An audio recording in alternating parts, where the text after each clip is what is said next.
Powered by Riverside FM. Hey, welcome to another edition of Unconventional Playbook. Please hit that like and subscribe button. Man, UP Nation, I'm still trying to get that nasty taste out of my mouth of that Detroit Lions victory. Yeah, the Lions fans have been getting after me for the past couple of days. You know what? But I was talking stuff about the Vikings, so I'm going to be here for it. Lions fans, do your thing, man. Do your thing. I hope you guys enjoy your little 15 minutes, of fame. But just know that when you fall, I'm going to be there. When you fall, Lions fans, I'm going to be there. So I'm going to let you, I'm not even going to say a word. You know, I've seen the comments about how, you know, some of the posts that I made didn't age so well. Some of the things I said about Dan Campbell didn't age so well. You know, that I'm a milk dud. I like all that stuff. I'll just take it all in. I'll take it all in, Lions fan. I'm going to be quiet about it. I'm going to shut my mouth. I'm going to shut my mouth right now. But when you fall, Detroit Lions fans, I'm going to be there. I'm going to be there. When you fall, I hope we get a chance to see you in about 2 weeks. I hope we get a chance to see you in about 2 weeks. But the Detroit Lions did their job. And, man, what I'm surprised about is that everybody is really over-emotional. Like, some of the takes is just really surprising. And I'm just going to go through a few of them. You know, if you have any ideas or thoughts, put them in the comments. You know, it's just really, really weird. Let me tell you, Sam Darnold. Man, Sam Darnold went from a guy that we should sign to a multi-year deal, you know, possible franchise quarterback, to he didn't play well. He didn't play well at all. But now people are talking about it's J.J. McCarthy time and you know, ship Sam off and he's not the guy. And, you know, at least some of us have been pretty consistent. Sam moved the needle for me because I was always in on J.J. McCarthy. But Sam Darnold moved the needle for me in terms of I just don't think we should let him go for free. And I still believe that. Where before, man, I was just like, you just got to let Sam Darnold walk, you know, use that money for the cap. You know, you got about $80 million you can spill, really expand this team out, add some depth, fill some holes. That's what I was thinking. But then Sam started playing so well, and his stock started to rise. So I still wasn't on board with bringing Sam Darnold back, but I was like, at least you got to franchise him. You got to franchise tag him and trade him so you could get some assets for it. Like, I've been ready to roll with JJ from the beginning. And there's a variety of reasons for that. You know, I just think the salary cap flexibility is the biggest thing, along with J.J. McCarthy's talent, where I just don't feel like there's going to be a huge drop-off. Will he play like Sam is playing this year? Probably not as a rookie. He's going to have his ups and downs, but I think he's going to play pretty well. And I'm just surprised that the Minnesota fans have turned on my guy Sam so quickly in terms of, again, just last week, he was sign this guy up, multi-year deal, trade J.J. McCarthy. You were hearing all this stuff. He plays one bad game. I mean, is that the teeter-totter and the narrative of Minnesota sports? You play one bad game, albeit a really important game for the money, for the number one seed. He didn't show up. I get all that. But, man, so quickly. My whole thing is there should be no way you bring him back, because as soon as he plays a bad game, J.J. McCarthy's on the roster, people are going to be clamoring for J.J. So jettison him out of here after the season, depending on how the season ends up, and move on with the J.J. McCarthy era. I'm all down for that. But all the teeter-tottering back and forth, man, with Sam Darnold is incredible. Our field goal kicker, Will the Thrill. Man, before he got hurt, people were saying, great pick by Kwesi, great draft pick, really good field goal kicker. And listen to me, man. I really feel this way. I don't think we should overreact.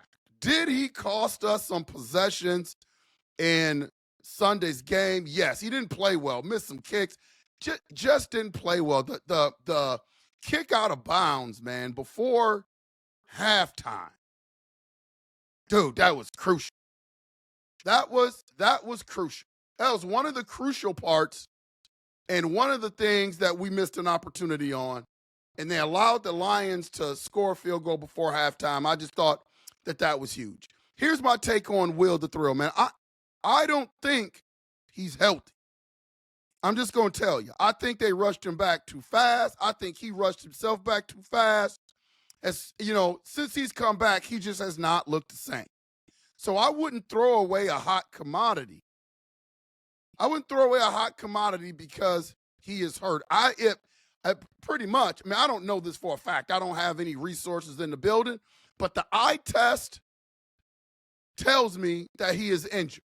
And I give him a lot of props. I give him a lot of credit for trying to come back. But before he got injured, man, he was lights out. He was lights out in college.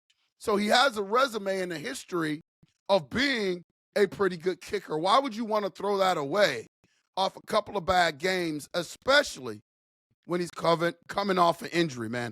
I just don't think that is smart, and I don't think that is right. We got to get him healthy. I think KOC has to evaluate and talk to him. Hey, man, are you 100%? If he's not 100%, this is the playoffs now. That could cost us a game. So do whatever you got to do to upgrade the kick. If he's ready to go, if he says he's ready to go, then he's going to be held accountable for getting his butt out there on the field, kicking field goals. If he's not healthy, KOC needs to find that out and make the adjustments necessary to solidify that kicking game. A lot of emotion about him. Again, man, what's coming, a lot of anger is coming out of this game. And so be it, man. That game sucked. That game was tough to take, especially when you get spoiled by them winning every week, looking good. Sam Darnold's playing good, man. That game was tough to take. And now you got to sit back and listen to all these so-called Detroit Lions fans who've come out of the woodwork in the last 2 years since they've been good. They didn't say nothing before then. You couldn't find a Lions fan. There was an APB out on them. You couldn't find a Detroit Lions fans anywhere. Remember when the Detroit Lions used to wear bags over their heads because they couldn't win games? Now they've had a past couple of years. They've been playing some pretty decent football. They couldn't finish it last year. Let's see if they can finish it this year. Have your 15 minutes of fame, Lions fans. I'm telling you, when you fall, I'm going to be there. Don't go away.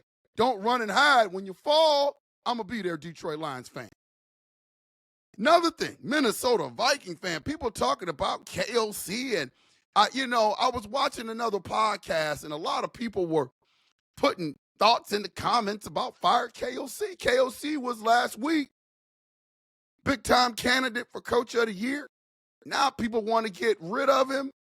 Rumors are about that other teams are trying to trade for him. Man, the NFL is crazy. Their fans are absolutely not. Man, you're not getting rid of KOC. I'm not getting rid of KOC. KOC is one of the best coaches in the league. He just finished a 14-3 season.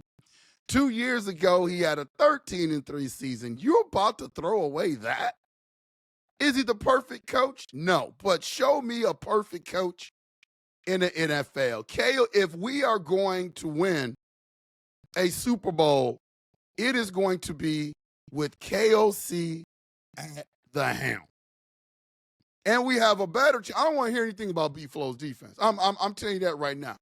Everybody always tries to find a way when we lose games to blame it on B-Flow's defense. I'm telling you right now, man, the offense has got to do something. Offense has got to move the ball. They got to give those boys a break on defense. You can't be going 1, 2, 3 out, not moving the ball and putting all the stress on the defense. The dam is going to break eventually, and that's what happened in the Detroit Lions game. The defense kept us in it for a half. And we had multiple opportunities in the red zone and couldn't put the ball in the end zone. Like, how much do you expect the defense to do? Pitch a shutout? I mean, and here's the other thing, man. I'm tired of all of these titles. Quarterback whisperer, offensive genius. KOC is a really good coach, man. He's a really good coach. But the titles have got to go because you can't be in the red zone as much as they were in the red zone with the amount of opportunities that they had to score the football and be an offensive genius. A genius implies that if there's an obstacle, you can always find your way around the obstacle. And that didn't happen. And it's bad when Cam Akers ran his 50-plus yard run, didn't quite make it in, you thought to yourself, man, he should have made it in. Because I don't think they're going to score. Like that's how bad it is. Same thing with Ivan Pace when he got the interception. I was like, oh, Ivan, how come you couldn't get in the end zone? How come you couldn't get in the end zone, Ivan Pace? Van Ginkel almost got another pick six. I mean, he should do a clinic on this. For outside linebackers, he should do a clinic because his timing is impeccable. Again, when he stepped out there, I thought he was going to catch and go. And when he didn't, I said, oh, man, that's another opportunity to put some points on the board because I don't think our offense is going to score. You could see it. You could see it from the start of the game. So I'm done with the titles too, man. I'm done with the quarterback whisperer and the offensive genius, man. You're gonna have to show me more. You're talking about the biggest game of the year, and you can't put the ball in the end zone. No more titles. KOC's a great coach. Don't get me wrong. I'm not saying anything bad about KOC, but the titles have got to go. I think going forward, the Minnesota Vikings have to do a better job of adjusting. I am so sick and tired of hearing about the line. When was the last time we had a great offensive line, UP Nation? Minnesota Vikings Nation? When was the last time we had a good offensive line where we didn't have to worry about the O-line at all? It was stout. It was solidified. Every year, we keep talking about the offensive line. When is the Minnesota Vikings going to address the offensive line? See, this is why it's so important when you talk about the whole controversy of whether or not to bring Sam back or go with JJ. The benefit of JJ is you can plug some holes and build some things, man. It amazes me that people don't realize how important that is. I mean, people are talking about Sam Darnold like he's Pat Mahomes, and it would just be crazy to let him walk.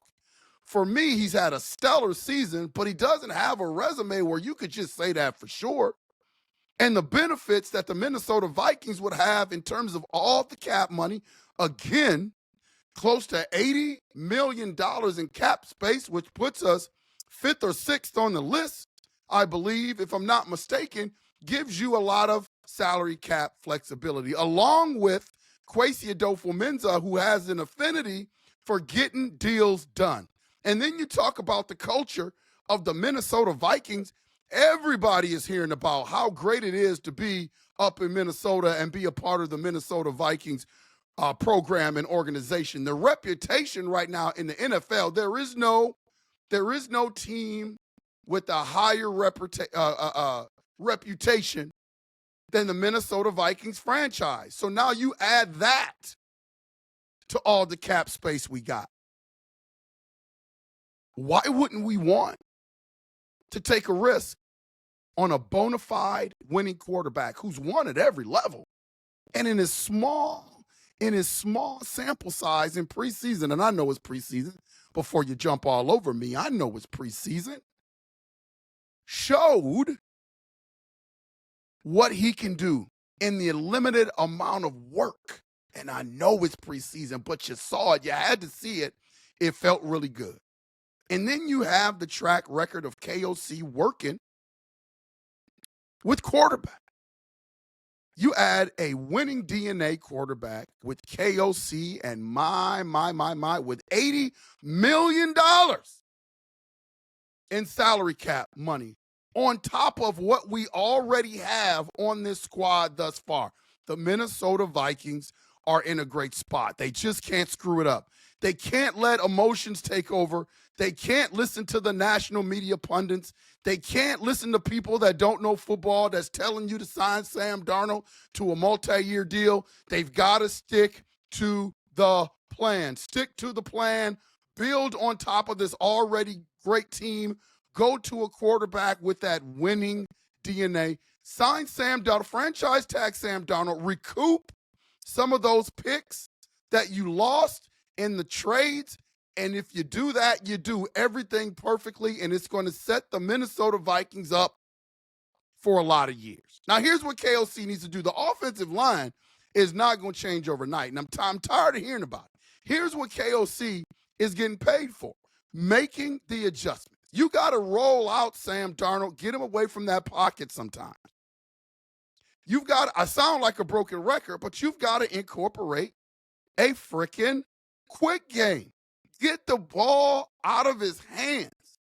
Now, KOC has got to be smart enough to make that adjustment. I don't know, when you have a really big-time screen games, that means your offensive line has to pull a little bit. They have to get out in space and block. I don't know if our offensive line is talented enough to do that, is the reason why we don't have a big-time screen game. We've improved our screen game over the last year, and we see it sprinkled in every now and then, but we don't do it a lot. But that's another way to get the ball out of the hands of Sam Darnold, because the critique is he holds the ball way too long. And the Detroit Lions fed off that. What do you think the Rams are going to do? You think people aren't watching film? The Rams are one of the best blitzing teams in the league. So if Sam Darnold is back there patting that ball, he's going to get hit like he did last game. The blueprint is out on the Minnesota Vikings and what to do with Sam Darnold. So how are we going to adjust?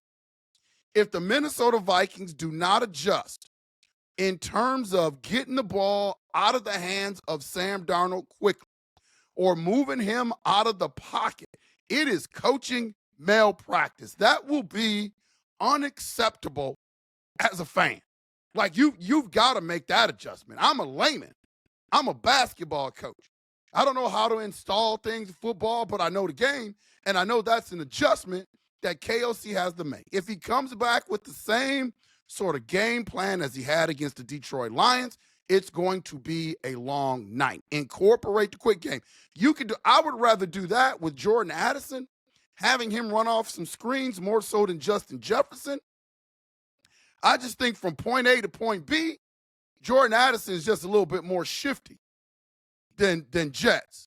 Jets has got the bomb speed and the hands, but Jordan Addison has that little shaky shiftiness. You got to incorporate him into the screen game. And Aaron Jones, that's all over his resume. That's all he did with the Green Bay Packers, is they used him in the screen game. So the Minnesota Vikings, man, they've got to make that adjustment.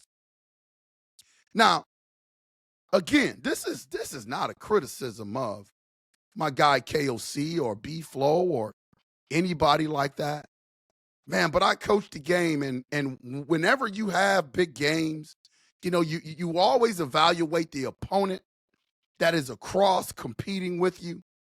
And here's where I think the Vikings lost the game. This is just me, UP Nation, Viking Nation. You may not agree with me, but here's where I think the Minnesota Vikings kind of lost the game. Before the game, I was hearing 1-0.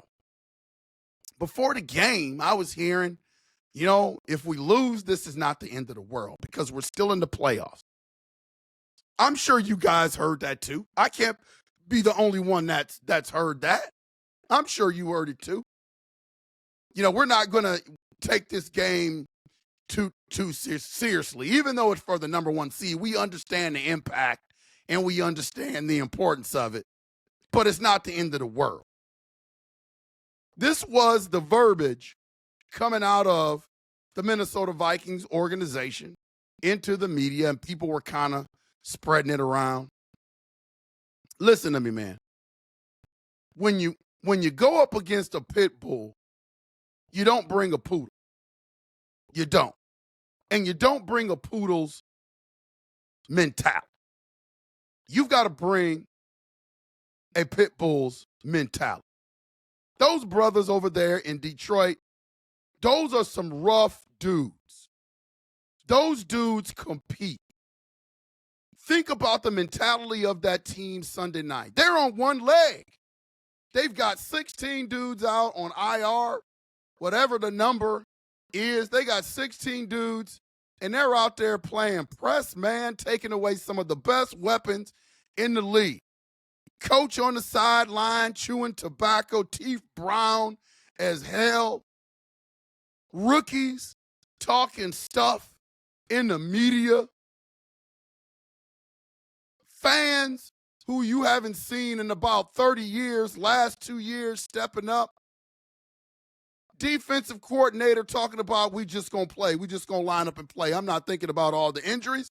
I'm just going to line up and play. Think about the mentality. Think about the mentality of the Detroit Lions.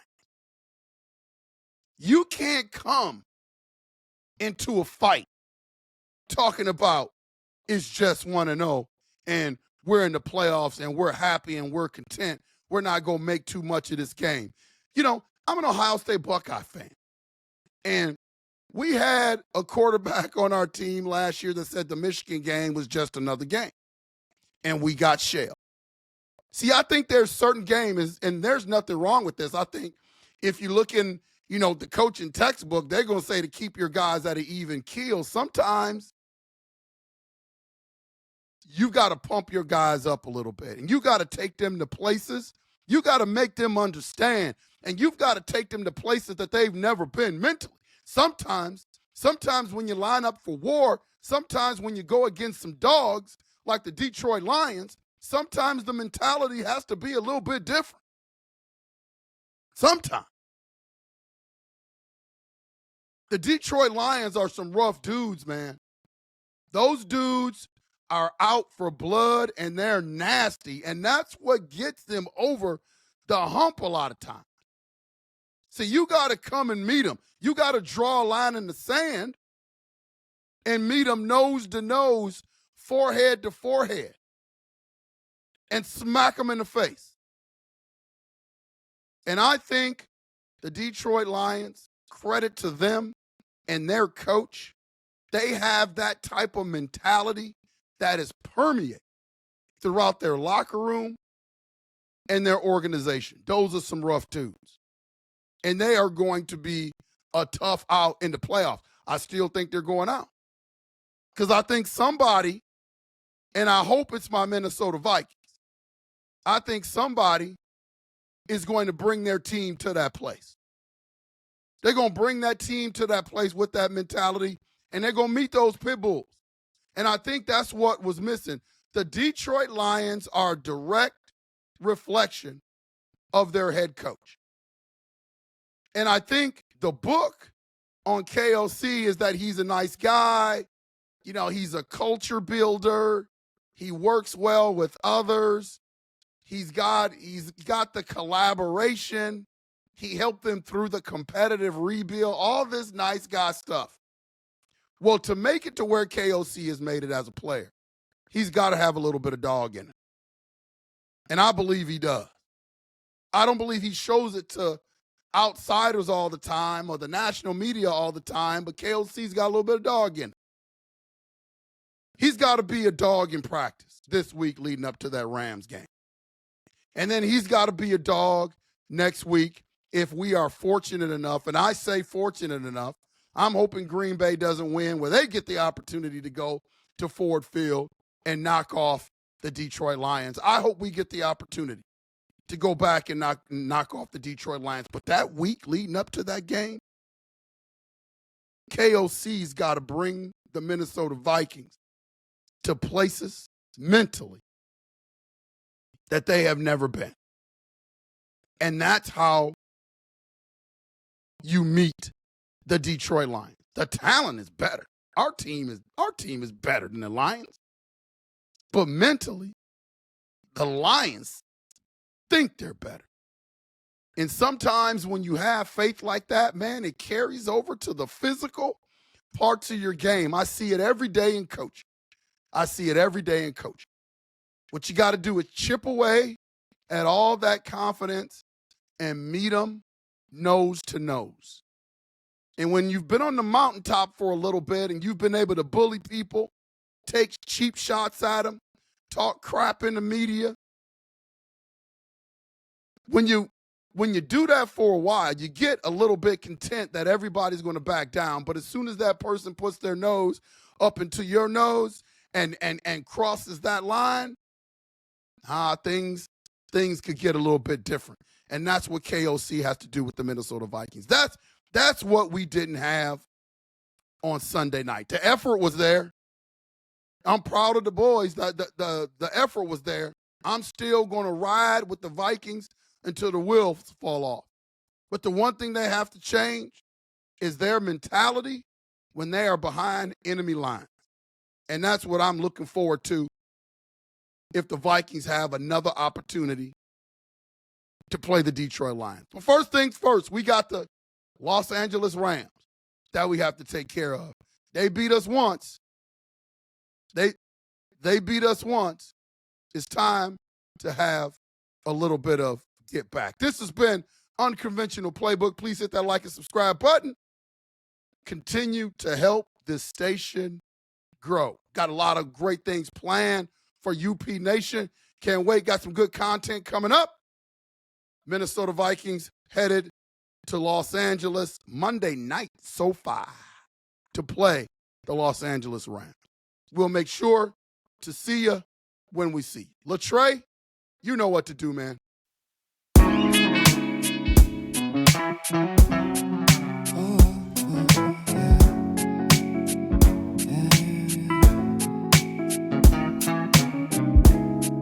I don't know who I am. Can I say I'm a man? Am I losing my mind? Am I wasting my time? Do I know who I am?